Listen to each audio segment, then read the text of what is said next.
Hello दोस्तों, नमस्ते, प्रणाम। हमारे चैनल पे स्वागत है और मैं लेके आ गई हूँ फगवा गीत। हमारा फगवा गीत कैसे लगा प्लीज़ कमेंट बॉक्स में ज़रूर बताना, और हमारी वीडियो कहाँ से देख रहे हैं आप लोग ज़रूर बताना। शुरू करो सिस्टर जी। तो गाड़ी का गाओ ना।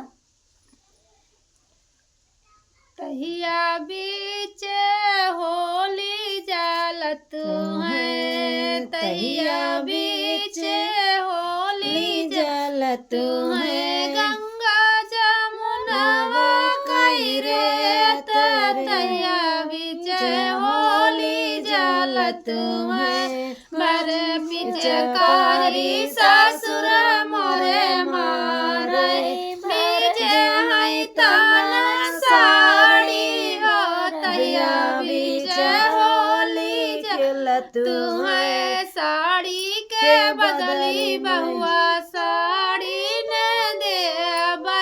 देबै न पिया हजार, तहिया बीच होली जलत है देबै न पिया हजार, तहिया बीच होली जलत है। गंगा जमुनवा कई रे तहिया बीच होली जलत है, बर पिचकारी जेठ मोरे मारे बरजे है तना साड़ी मारे, तहिया बीच होली जलत है। साड़ी के बदली छोटी साड़ी न देबै न पिया हजार, तहिया बीच होली जलत है। गंगा जमुनवा कई रे तहिया बीच होली जलत है।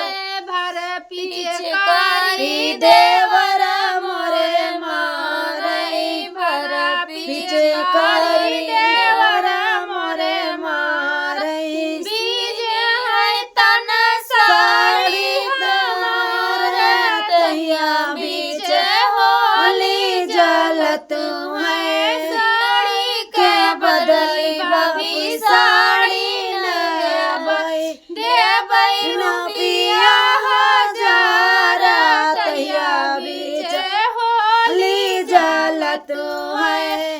तहिया बीच होली जलत है। गंगा जमुनवा कई रे तहिया बीच होली जलत है। भर पिचकारी कारी सोमिया मोरे मारे भर पिचकारी सोमिया मोरे मारे बीज है तन साड़ी हमारा, तहिया बीच होली जलत है। साड़ी के बदली धनिया साड़ी न देबै न पिया हजार, तहिया बीच होली जलत है।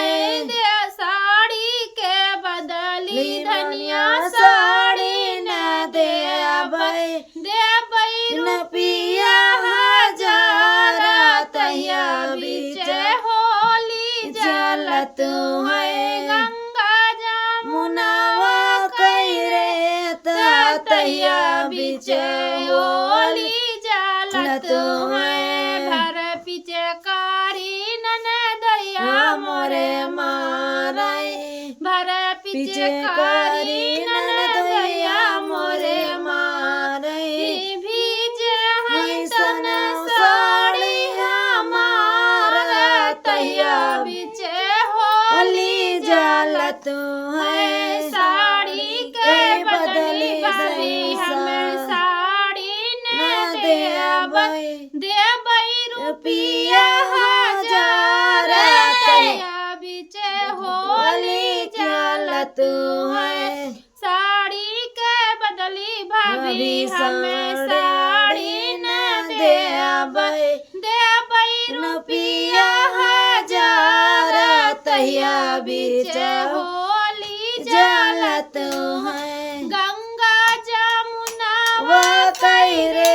खेलत तहिया बीच होली जालत है।